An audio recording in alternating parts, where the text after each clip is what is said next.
Yesterday we told you about some big leaders who were breaking the election code, how even governors were taking partisan positions, and how the Election Commission was dragging its feet.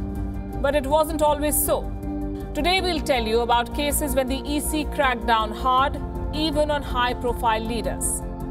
Now, leaders do not come as polarizing and as high-profile as the late Bal Thackeray, the founder of Shiv Sena. Did you know that he was barred from contesting election for 6 years by none other than the Election Commission? It's a different matter that he never did contest. But the message was turned. He was also barred from casting his vote. Why, when and how, you may ask? Let's take it one by one.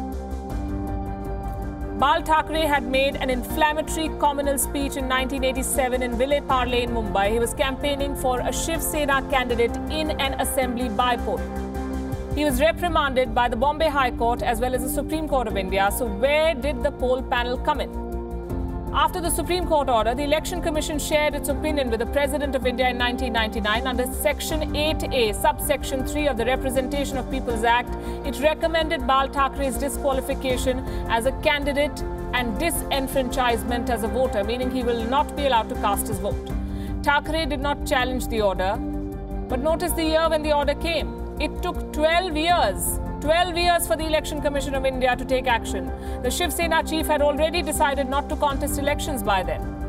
And it wasn't just Bal Thackeray. The poll panel recommended the disqualification of the candidate too, the candidate he was campaigning for, Ramesh Yashwant Prabhu. His victory in the by-election was declared null and void 12 years later.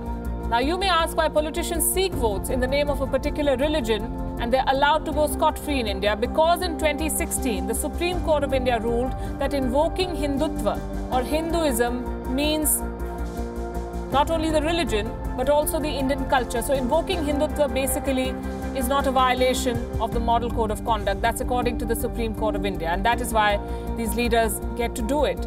There were a few politicians who escaped the wrath of the Election Commission earlier, like Digvijay Singh of the Congress party. He was leasing out buildings that were already leased out apparently, but he was not punished because the Election Commission said the case was beyond their jurisdiction. BJP's Ram Lakhan Singh Kushwaha of the 12th Lok Sabha is another case. He had got his name deleted from one assembly constituency in Madhya Pradesh. He was elected from the very same area as MP. A disqualification was demanded, but by the time the poll panel's opinion was sought, the 12th Lok Sabha itself had been dissolved, so it did not come to a decision. Former External Affairs Minister Jaswant Singh was accused of holding office of profit. Again, the poll panel said the matter was beyond its jurisdiction. Last year, the Election Commission recommended the disqualification of 21 MLAs of the Aam Aadmi Party. The reason? They were appointed as parliament secretaries by this party. An office of profit case. It is sub judice now. And looking at all these cases, here's a question we want to ask. Is it time to have a relook at the jurisdiction of the Election Commission?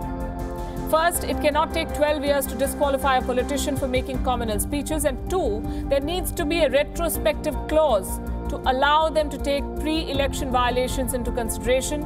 3, there needs to be clarity on issues such as office of profit. And 4, it's imperative to make the Model Code of Conduct legally tenable. If that happens, parties will be wary of the promises they make and politicians will most certainly watch what they speak.